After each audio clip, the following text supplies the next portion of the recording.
শিক্ষা নিয়োগ দুর্নীতি মামলায় রাজসাক্ষী হতে চান এসএসসি তৎকালীন প্রোগ্রাম অফিসার। রাজসাক্ষী হতে আবেদন করেছেন তৎকালীন প্রোগ্রাম অফিসার পর্ণা বসু এবং সমরজিৎ আচার্য। আলিপুরের বিশেষ সিবিআই আদালতে এই মর্মে আবেদন করেছেন তারা।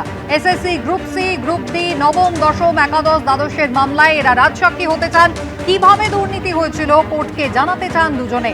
আগেই এই মামলায় দুজনের বিরুদ্ধে চার্জশিট দিয়েছে সিবিআই। এবার রাজসাক্ষী হতে চান অভিযুক্তরা।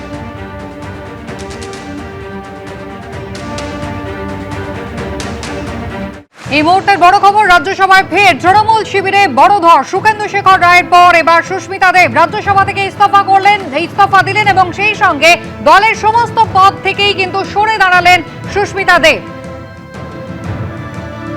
সুখেন্দু শেখর রায় মাত্র দুদিন আগেই তিনি রাজ্যসভার পদ থেকে ইস্তফা দিয়েছেন। আপনারা জানেন সোমবার ইস্তফা দেওয়ার পর কিন্তু যে বৈঠক হয়েছে তৃণমূলের সংসদীয় দলের, সেখানে তিনি উপস্থিত ছিলেন। আর মাত্র 48 ঘন্টার মাথায় রাজ্যসভার আরেক তৃণমূল সাংসদ সুস্মিতা দেব পদ থেকে সরে দাঁড়ালেন। তিনি রাজ্যসভার পদ থেকে যেমন ইস্তফা দিলেন, দলীয় সমস্ত পদ থেকেই কিন্তু পদত্যাগ করেছেন অসমের তৃণমূল নেত্রী। আমাদের দুই প্রতিনিধি সরাসরি আমাদের সঙ্গে, কৃষ্ণেন্দু অধিকারী এবং বিজেন্দ্র সিংহ। আমি প্রথমেই বিজেন্দ্রর কাছে চলে যাব। বিজেন্দ্র, এই মুহূর্তে কি খবর?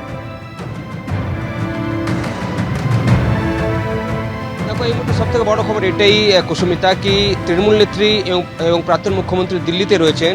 তার বাসভবনের ঠিক পাশেই রয়েছে রাজ্যসভা সেক্রেটারিয়েটের অফিস, তার 1 কিলোমিটার মধ্যেই পড়ে। এবং সেখানে আমরা দেখলাম সোমবার গেছিলেন সুখেন্দু শেখর রায়।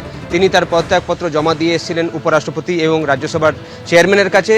তারপর আজকে কিছুক্ষণ আগে সুস্মিতা দেব, তিনিও টিএমসির এমপি, তিনি গেছিলেন ডেপুটি চেয়ারম্যানের অফিসে এবং সেখানে তিনি তার পদত্যাগপত্র জমা দিয়ে এসেছেন। তার সঙ্গে সঙ্গে তিনি টিএমসির সব পদ থেকে পদত্যাগ করেছেন, যেভাবে আমরা দেখেছিলাম সুখেন্দু শেখর রায়ও করেছিলেন। দলের সব পদ থেকে তিনি পদত্যাগ করেছিলেন, তারা এই দলের সদস্য নন। তবে দুটো বড় বড় উইকেট ডাউন হয়ে গেল টিএমসির, যারা ইঙ্গিত আমরা পাচ্ছিলাম আগে থেকেই। সুখেন্দু শেখর রাও বলেছিলেন কি আরও কয়েকজন রাজ্যসভা থেকে পদত্যাগ করবেন। তার মধ্যে কারা করবেন, জল্পনা ছিল কি কোয়েল মল্লিক হয়তো তারপরে করবেন, কিন্তু কোয়েল মল্লিক তো আসেননি চেয়ারম্যানের সঙ্গে দেখা করতে, পদত্যাগ করতে। তার আগেই চলে এসছেন সুস্মিতা দেব। আজকে তিনি পদত্যাগ করেছেন। তাকে আসামের নেত্রী বানিয়েছিল টিএমসি।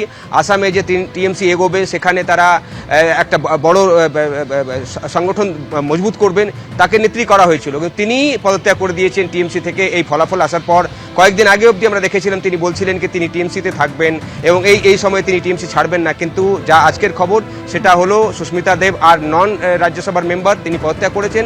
বুলেটিন কিছুক্ষণের মধ্যে চলে আসবে। একদম বিজেন্দ্র, তোমায় একটু বিরত করি। পাশেই ছবি দেখা যাচ্ছে যেখানে অসমের মুখ্যমন্ত্রী হেমন্ত বিশ্ব শর্মার সঙ্গেই কিন্তু দেখা গেল সুস্মিতা দেবকে। প্রথমে তিনি ইস্তফা দিলেন রাজ্যসভার সাংসদ পদ থেকে, তৃণমূল কংগ্রেসের সমস্ত পদ থেকে পদত্যাগ করলেন এবং তারপর পরে অসমের মুখ্যমন্ত্রী হেমন্ত বিশ্ব শর্মার সঙ্গেই দেখা যাচ্ছে তৃণমূল কংগ্রেসের সদ্য ইস্তফা দেওয়া, পদত্যাগ করা সাংসদ সুস্মিতা দেবকে। অত্যন্ত তাৎপর্যপূর্ণ রাজনৈতিকভাবে। আমি এই নিয়ে আবারও কথা বলতে চলে যাব। বিজেন্দ্র সিংহ রয়েছেন আমাদের সঙ্গে। বিজেন্দ্র, সুখেন্দু শেখর রায় গত পরশু যখন ইস্তফা দিলেন এবং তার সঙ্গে রাজ্যসভার পদ শুধু নয়, তিনি তৃণমূল কংগ্রেসের সমস্ত পদ থেকে সরে দাঁড়ালেন। একই সঙ্গে বললেন রাজনীতি করবেন কিনা তা নিয়ে কিন্তু তিনি ভাবনা চিন্তা করবেন। তবে সুস্মিতা দেব কোথাও তার রাজনৈতিক ভবিষ্যৎটা কি একেবারে সামনে চলে এলো?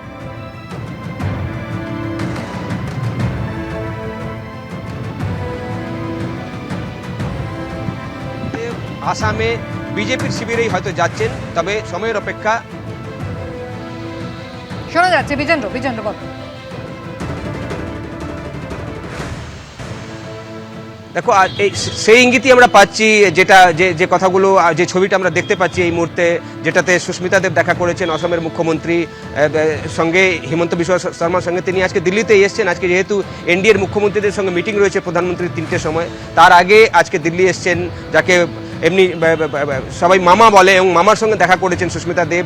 মনে করা হচ্ছে কি আসামেই বিজেপির থেকে কোনো তিনি ভূমিকা পেতে পারেন আগামী দিনে। কিন্তু আজকে তিনি পদত্যাগ করেছেন এবং কিছুক্ষণের মধ্যেই তার যে পদত্যাগপত্র গৃহীত হয়েছে সেই বুলেটিন রাজ্যসভা সেক্রেটারিয়েট থেকে দেওয়া হবে, যেটা আমাদেরকে জানানো হয়েছে। তার সঙ্গে সঙ্গে দেখো দুটো মডেল চলছে এইখানে। এক হলো লোকসভা এবং রাজ্যসভা। লোকসভায় যে টিএমসির ভাঙন হচ্ছে সেটা হচ্ছে দল থেকে এমপিরা বেরিয়ে আসছেন, তারা সেপারেট ব্লক করবেন এবং লোকসভার স্পিকারের কাছে গিয়ে তারা চিঠি দিয়ে বলবেন কি তারাই আসল তৃণমূল কংগ্রেস, তাদেরকে স্বীকৃতি দেওয়া হোক, যেহেতু বেশিরভাগ সাংসদ তাদের কাছে রয়েছেন। যেটা বিধানসভায় দেখা গেছিল সেটাই লোকসভা করা যাবে, এরকম একটা পরিকল্পনা চলছে।